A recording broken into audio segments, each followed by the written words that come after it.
Traînant mon corps épuisé après la garde de nuit, j'ai franchi les portes automatiques de l'hôpital. Le soleil du matin de juillet était éblouissant et me faisait plisser les yeux. Je suis monté dans ma vieille Honda garée sur le parking et j'ai démarré le moteur avec des gestes exercés. L'odeur de désinfectant avait imprégné l'intérieur de la voiture. Cela faisait 10 ans que je travaillais comme infirmière dans le même hôpital. Même si c'est fatigant, les mots de remerciement des patients me font avancer. Oui, ce sont leurs sourires qui me poussent à continuer ce travail. En arrivant à la maison, j'ai remarqué la Mercedes de ma mère et la BMW de ma sœur devant l'entrée. La vue des voitures de luxe alignées correspondait bien à ce quartier résidentiel tranquille. Mais ma vieille Honda ne semblait pas à sa place. J'y suis rentrée, appelai-je et j'entendis un mouvement à l'étage.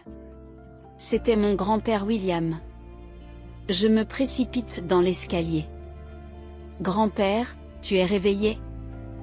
Dans la chambre lumineuse, grand-père était assis sur son lit. Et la lumière du soleil filtrait à travers les érables du jardin, illuminant doucement sa silhouette. Bonjour. Sa réponse est vague. Mon grand-père, ancien professeur de littérature anglaise, était désormais considéré par tous comme atteint de démence. Mais le regard acéré qu'il lançait de temps à autre m'avait toujours dérangé.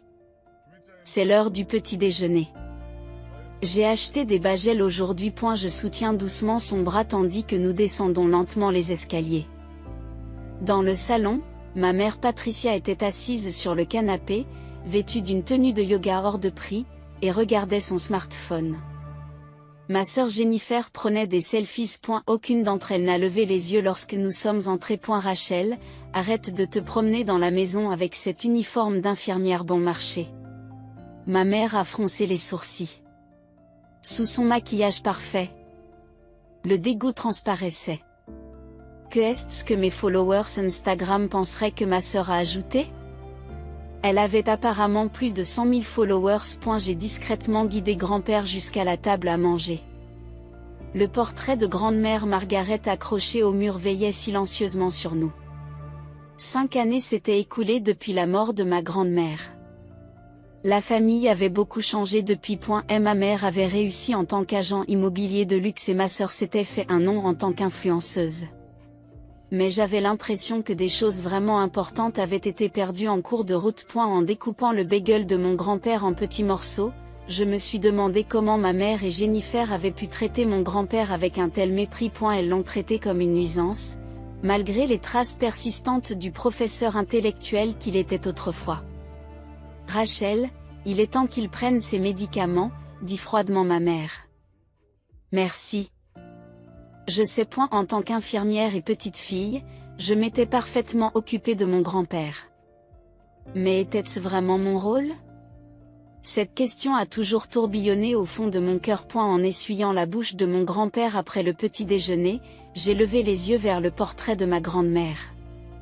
En regardant sa photo avec son doux sourire, j'ai à nouveau posé la question dans mon cœur aujourd'hui. Grand-mère, est-ce que je fais ce qu'il faut? Un jour, alors que j'étais complètement épuisée, j'avais prévu de profiter des quelques heures qui me séparaient de mon service de l'après-midi pour faire une sieste. Alors que j'étais sur le point de m'allonger sur mon lit, un coup de téléphone de ma mère a fait voler ce plan en éclats. Rachel, réunion de famille ce soir à 7h. Il faut que tu viennes. La voix de ma mère avait son arrogance habituelle, mais elle était mêlée à quelque chose de troublant. Mais qu'en est-il de grand-père? William? Ne t'inquiète pas. Il devrait être endormi d'ici là. Il faut que tu viennes. L'appel s'est terminé brusquement. En reposant le combiné, j'ai été enveloppée d'un sentiment inquiétant. Quand ma mère l'appelait William, ce n'était jamais bon signe. Je me rassemblais dans le salon comme on me l'avait demandé. Mère et Jennifer s'assirent sur le lourd canapé en cuir. Ce canapé, choisi par grand-mère, avait gardé l'éclat du 9 près de la fenêtre, où la lumière du soleil filtrée par les érables pénétrait à flot. Les plantes d'intérieur bien-aimées de grand-mère étaient couvertes de poussière. La mère était vêtue d'une tenue de yoga dernier cri, tandis que Jennifer était parée d'une robe flashy digne d'Instagram. Elles étaient toutes deux assises, le dos droit, comme des juges d'audition. Seul le portrait de grand-mère surveillait la scène, tranquillement. Comme toujours. J'ai une excellente nouvelle pour tout le monde. Jennifer a été la première à prendre la parole. Elle a sorti son dernier iPhone et tourné l'écran vers nous. Le bout de ses doigts manucurés dansait sur l'écran. J'ai reçu une invitation spéciale de l'hôtel Four Seasons à Hawaï. Maman a posé sa main sur l'épaule de Jennifer avec un sourire radieux. La douce odeur du parfum Chanel flottait dans la pièce. Jennifer, cela signifie que votre influence a été reconnue. C'est merveilleux. Je sais que c'est le cas. Une semaine dans une suite de luxe. Vue sur l'océan avec une piscine privée. Bien sûr, maman, tu viens avec moi, n'est-ce pas? J'ai observé en silence leur échange.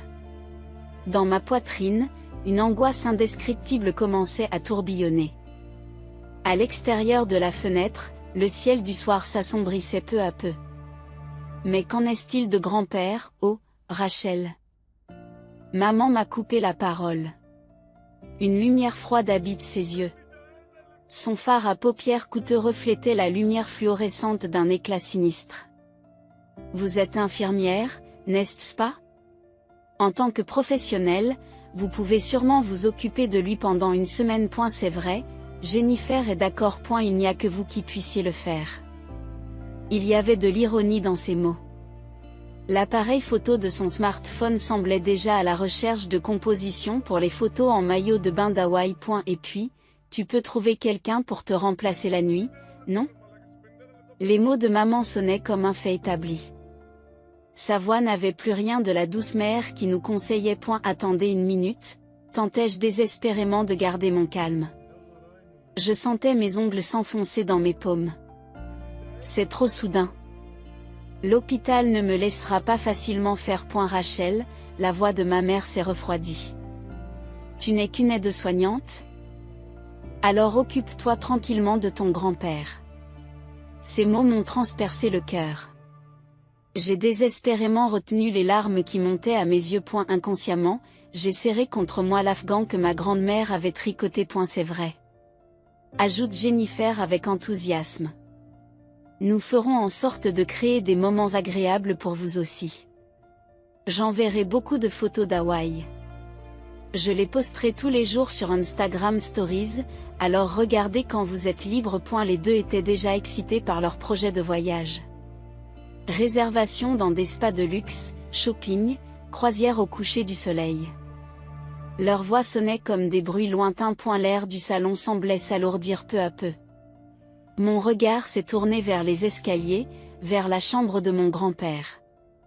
L'histoire et les souvenirs de la famille devraient y dormir tranquillement. Aujourd'hui encore, l'odeur des vieux livres de western flotte dans ce qui fut le bureau de mon grand-père, qui avait enseigné la littérature anglaise. Mère et Jennifer ont immédiatement sorti leur smartphone et commencé à réserver des vols.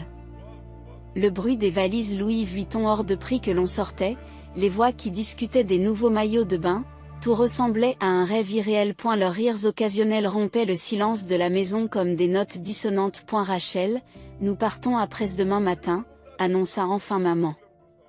Je te laisserai une semaine de médicaments Williams. Les repas et tout le reste, tu te débrouilleras. Tu es infirmière, après tout. J'ai acquiescé en silence. Je n'avais déjà plus l'énergie de discuter. La fatigue de mon cou me rattrapait enfin. En regardant leur silhouette excitée disparaître dans l'escalier, j'ai tourné mon regard vers le portrait de grand-mère. Dans son doux sourire, j'ai perçu une ombre un peu triste. C'est alors que j'ai entendu un léger bruit en provenance de l'étage. Comme si quelqu'un écoutait en secret. J'ai serré le poing en silence. Je sentais la sueur couler dans ma paume. J'avais le sentiment que cette semaine serait le début de quelque chose. Je ne savais pas encore quoi. Mais il y avait une chose dont j'étais certaine. J'étais la seule à pouvoir protéger grand-père. Et c'est peut-être ce que voulait ma grand-mère. Premier jour après le départ de ma mère et de Jennifer. Au lever du soleil, j'avais déjà commencé à préparer le petit déjeuner de grand-père. J'avais demandé un congé d'une semaine à l'hôpital, et, étonnamment, il avait été approuvé sans problème. Je suis reconnaissante à mon collègue pour sa compréhension. Grand-père, c'est l'heure du petit déjeuner. J'ouvre doucement la porte de la chambre de mon grand-père. La lumière du matin filtrait doucement à travers les rideaux en dentelle. Merci, Rachel.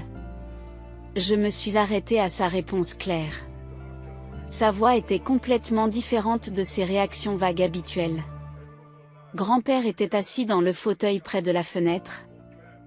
Un vieux livre relié en cuir à la main. Son apparence me rappelle l'époque où il enseignait à l'université. Ce livre. C'est Le Roi Lear de Shakespeare, dit grand-père d'une voix étonnamment claire. La tragédie d'un vieux roi qui ne pouvait pas comprendre le véritable cœur de sa fille cadette bien-aimée. Mes mains tremblent. Le thé dans la tasse sur le plateau ondulait sur les bords. Cela ne semble pas être un symptôme de démence. Rachel, assieds-toi. Grand-père ferma le livre et me fit signe. Je t'attendais depuis longtemps. Je me suis assise sur la chaise à côté de mon grand-père. Le soleil du matin éclairait peu à peu la pièce. En fait, c'est moi qui ai joué la comédie pendant tout ce temps. J'ai repris mon souffle aux paroles de mon grand-père. Jouer la comédie. Je savais que ces deux-là en avaient après mes biens. Les yeux de grand-père ont retrouvé l'éclat de leur intelligence d'antan.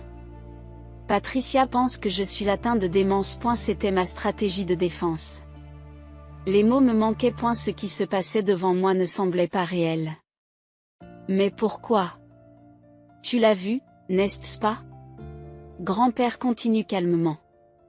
Ces deux-là sont obsédés par l'argent. Leurs expressions vaines sur les réseaux sociaux. Les voitures de luxe. Les marques de créateurs. Grand-père se lève et prend un vieux classeur en cuir sur l'étagère.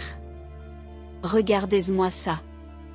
À l'intérieur se trouvait l'acte de propriété de la maison au nom de ta grand-mère, des inventaires détaillés des biens, des relevés bancaires et le dernier testament. Margaret, votre grand-mère, était une femme sage. La voix du grand-père s'adoucit. Elle avait prévu la direction que prendrait cette famille. J'ai ouvert les documents les mains tremblantes. L'écriture méticuleuse de ma grand-mère était bien rangée. Cette maison appartient en fait à Margaret. Son testament détermine le prochain air. J'ai repris mon souffle. Les documents contenaient des choses inattendues. Mais maman. Patricia ne sait pas, elle essaie de prendre le contrôle des biens en exploitant ma prétendue démence, mais les droits réels sont ailleurs. Grand-père ouvre le coffre-fort caché dans son bureau. À l'intérieur, il y avait des contrats avec des avocats, le journal de grand-mère et... Que est-ce que c'est? Ce qu'on m'a tendu? C'est une enveloppe. Une robe pour Rachel. Écrite de la main de ma grand-mère. Datée d'une semaine avant sa mort. Ouvre-la. La voix de grand-père m'a gentiment incité à le faire. L'enveloppe contenait une longue lettre. Les larmes ont coulé de mes yeux à l'énoncé des premiers mots. À ma petite fille bien-aimée, Rachel. Je suis fière de ta gentillesse et de ta force. À l'extérieur de la fenêtre, les feuilles d'érable se balançaient dans la brise du matin.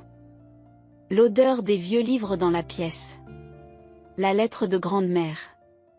Tout avait attendu dans un long silence, me conduisant à la vérité. Nous allons tout préparer cette semaine, annonce tranquillement grand-père. Il est temps d'exaucer le dernier souhait de Margaret. J'ai acquiescé. Dans ma poitrine, j'ai senti que des années de questions étaient en train de se résoudre. Et une nouvelle détermination était en train de germer. Grand-père, les crêpes doivent être froides maintenant? Sourit doucement grand-père. Tes crêpes sont délicieuses même lorsqu'elles sont froides. À partir de ce jour, nos préparatifs secrets ont commencé. Réunion avec l'avocat. Créer de nouveaux documents. Et surtout, affronter la vérité qui avait été cachée pendant des années. Le soir, en préparant les médicaments de mon grand-père, je lisais encore et encore la lettre de ma grand-mère. Chaque mot était rempli d'un amour et d'une sagesse profonde. Rachel, m'appela mon grand-père avant de me coucher. Tu as compris les vrais sentiments de Margaret et de moi. Je t'en suis reconnaissant. Les larmes brillaient dans les yeux de mon grand-père. J'ai serré sa main chaude en silence. De l'autre côté de la fenêtre, la pleine lune se levait doucement. 5 jours de plus. Le temps qui nous séparait du retour de maman et de Jennifer s'écoulait. Mais je n'avais plus peur. La vérité était notre meilleur allié.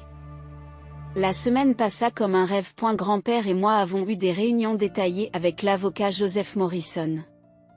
C'est lui qui avait géré le testament de notre grand-mère et qui connaissait toute la vérité. Mère et Jennifer reviennent à 15 heures aujourd'hui, ai-je murmuré à voix basse en débarrassant le petit déjeuner de grand-père. À l'extérieur de la fenêtre, le soleil de juillet illuminait les érables du jardin. Tout est prêt, Rachel, acquiesça grand-père d'un air calme.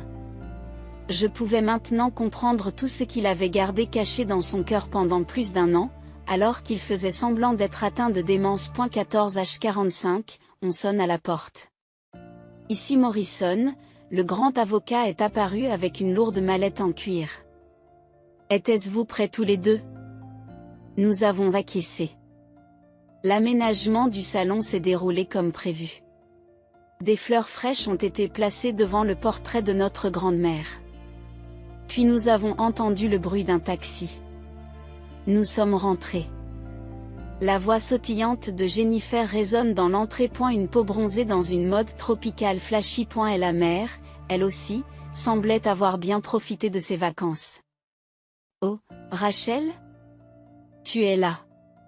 La voix de maman était empreinte de son arrogance habituelle. Cependant, son expression se figea instantanément. L'inconnu assis dans le salon, l'apparence différente de grand-père. Que se passe-t-il? Qui est l'avocat? Mère pointa du doigt l'avocat. Sa main tremble légèrement. Bon retour parmi nous. Ma voix était inhabituellement digne. Voulez-vous vous asseoir? Nous avons des choses importantes à discuter. Avons-nous fait quelque chose de mal? Jennifer rit nerveusement. Nous avons l'impression d'être des enfants sur le point d'être grondés. Jennifer. Grand-père appelle doucement mais avec autorité. Assieds-toi. À sa voix, Jennifer obéit par réflexe. La mère s'assoit lentement sur le canapé. Elle serre son sac de luxe contre sa poitrine comme un bouclier. J'ai une annonce à faire à tout le monde. L'avocat Morrison a sorti quelques documents. Voici le testament officiel de Madame Margaret Wilson. Le testament? La voix de la mère s'est élevée. Mais c'était déjà le cas. Ce que vous avez vu est un document fabriqué de toutes pièces. Déclara calmement l'avocat. J'ai gardé le vrai testament pendant ces 5 dernières années. Le grand-père se lève. Son attitude était exactement celle de l'ancien professeur d'université. Patricia, Jennifer. Ma démence était un acte. Les yeux de Jennifer s'écarquillent. J'étais au courant de votre obsession pour l'argent. De votre attitude méprisante à l'égard des personnes âgées et de votre projet de prendre le contrôle de cette maison. Le visage de la mère est devenu pâle. Grand-père, nous devons juste nous taire. Les paroles de Jennifer sont coupées par l'ordre sévère de son grand-père. Je vais lire le contenu du testament. L'avocat Morrison étale solennellement le document. JE, Margaret Wilson, détermine par la présente la disposition de tous mes biens comme suit. Chaque mot résonne dans l'air lourd. 90 des biens à Rachel. Les 10 restants seront répartis entre mère et Jennifer. Et le droit de vendre cette maison, tout cela confié à Rachel. C'est illégal. S'écrie la mère. Le père est atteint de démence. Son jugement. Voici l'évaluation psychiatrique de William Wilson. L'avocat produit de nouveaux documents.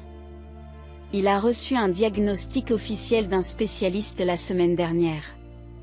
Son jugement est normal. Jennifer s'est mise à pleurer. Mais mon Instagram. Il aurait dû y avoir des choses plus importantes qu'une fausse vie sur les médias sociaux. La voix du grand-père était empreinte de tristesse. Vous l'avez oublié tous les deux? Demanda la mère d'une voix fluette. Pourquoi seulement Rachel?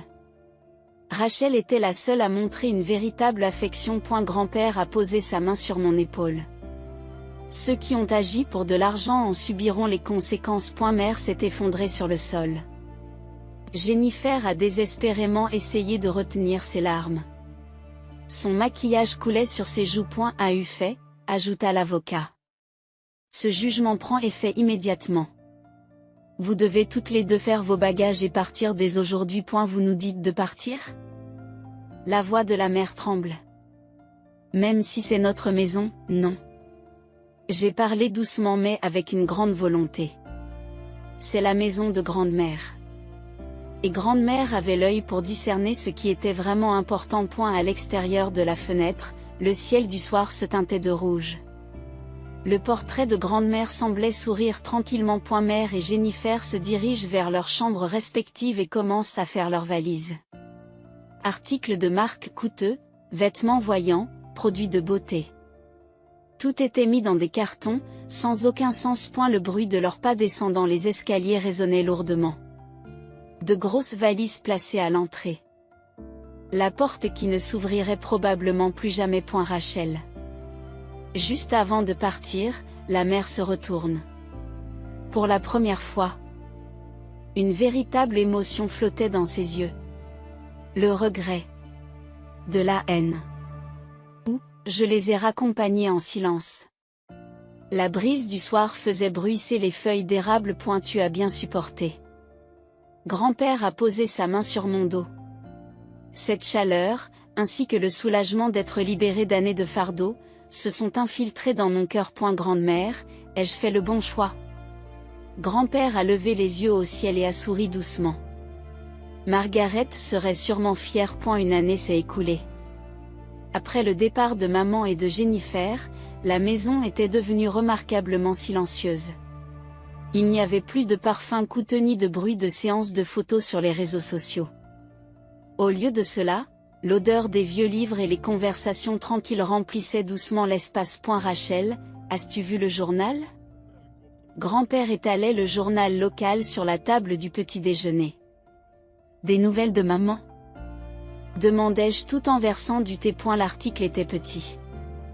Il rapportait que Patricia Wilson, autrefois connue dans le secteur de l'immobilier de luxe de Greenwich, avait été accusée de transactions frauduleuses. À la fin de sa course aux apparences et à la vanité, elle avait apparemment eu recours à de faux contrats et à des détournements de fonds. Elle courait toujours après les apparences. Et la voix du grand-père portait plus de résignation que de tristesse. Jennifer avait également suivi le chemin de la chute. Son invitation d'influenceur à Hawaï s'est révélée être une manœuvre frauduleuse. Ses comptes sur les médias sociaux ont été malmenés et le nombre de ses abonnés a chuté à quelques centaines du jour au lendemain. Aux dernières nouvelles, elle travaillait dans un petit café de Brooklyn. J'ai discrètement partagé ce que j'avais entendu de la part d'une vieille connaissance. J'ai essayé de l'imaginer sans maquillage tapé à l'œil ni marque de luxe. Juste avec son visage naturel. Et la vie exige des moments d'apprentissage. Le grand-père a souri paisiblement. Peut-être sont-ils tous les deux en train d'en faire l'expérience. Nos vies ont également beaucoup changé. Grâce à l'héritage de ma grand-mère, j'ai ouvert une petite clinique. Margaret Memorial Clinic, un établissement médical communautaire qui porte le nom de ma grand-mère. On dirait que nous sommes encore complets aujourd'hui. J'ai souri en regardant le planning envoyé par la réception. Gagner la confiance des patients avait une valeur qui ne se mesurait pas en likes sur les réseaux sociaux. Grand-père organise des conférences littéraires à la clinique une fois par semaine. C'est l'occasion pour les patients atteints de démence d'explorer ensemble Shakespeare et Austen. Son expression paisible a retrouvé l'éclat de l'époque où il était professeur d'université. Grand-père, quel est le thème de la conférence d'aujourd'hui? L'apprivoisement de la mégère? Les yeux de grand-père se plissent. C'est une œuvre magnifique sur la différence entre l'apparence et l'essence. La vieille maison changeait aussi petit à petit. Poursuivant l'activité de jardinage de grand-mère, de nouvelles fleurs s'épanouissaient fièrement dans le jardin. Dans le bureau, les grands-pères et mes livres coexistaient. Des fleurs fraîches étaient toujours placées devant le portrait de grand-mère dans le salon. Un soir, je suis rentrée chez moi après avoir terminé mon travail. À l'entrée, j'ai remarqué une enveloppe inconnue. Elle provenait de ma mère, Patricia. À l'intérieur, il y avait une seule photo. Une photo de famille datant de plusieurs années. Maman et moi, la petite Jennifer. Les grands-parents souriant gentiment. Au dos, une ligne écrite d'une main tremblante. S'il vous plaît, pardonnez-moi. J'ai poussé un profond soupir et j'ai soigneusement rangé l'enveloppe. Le pardon. Ce n'est pas une décision instantanée, mais quelque chose qui se développe sur une longue période. Rachel, c'est l'heure du thé. La voix de grand-père retentit dans l'escalier. Je me précipite dans le salon. Sur la table se trouvait le service à thé préféré de ma grand-mère. L'arôme du thé du petit déjeuner anglais flottait dans la pièce. Les tasses de grand-mère sont magnifiques. Lorsque j'ai dit cela, grand-père a acquiescé en silence. Margaret connaissait la valeur des choses authentiques. J'ai ressenti une profonde signification dans ces mots. À l'extérieur de la fenêtre, le soleil se couchait doucement. Les feuilles d'érable brillaient d'un éclat doré. Les chants d'oiseaux agrémentaient cette soirée paisible. Grand-père se lève lentement. Il parla doucement au portrait de sa grand-mère. Margaret, nous avons enfin trouvé le vrai bonheur. J'ai pris ma tasse en silence. Le thé chaud a réchauffé mon cœur. Les choses précieuses que ma grand-mère a laissées derrière elle. Ce n'était pas de l'argent ou un statut, mais la chaleur de ces moments ordinaires. Rachel, demain sera un nouveau jour. La voix de grand-père était pleine d'espoir. J'ai souri et j'ai acquiescé. Oui, demain. Et après cela, nous construirons lentement la véritable forme de notre famille. Dans le ciel nocturne, la première étoile s'est mise à scintiller. C'était comme le doux sourire de grand-mère, qui veillait sur nous depuis quelque part.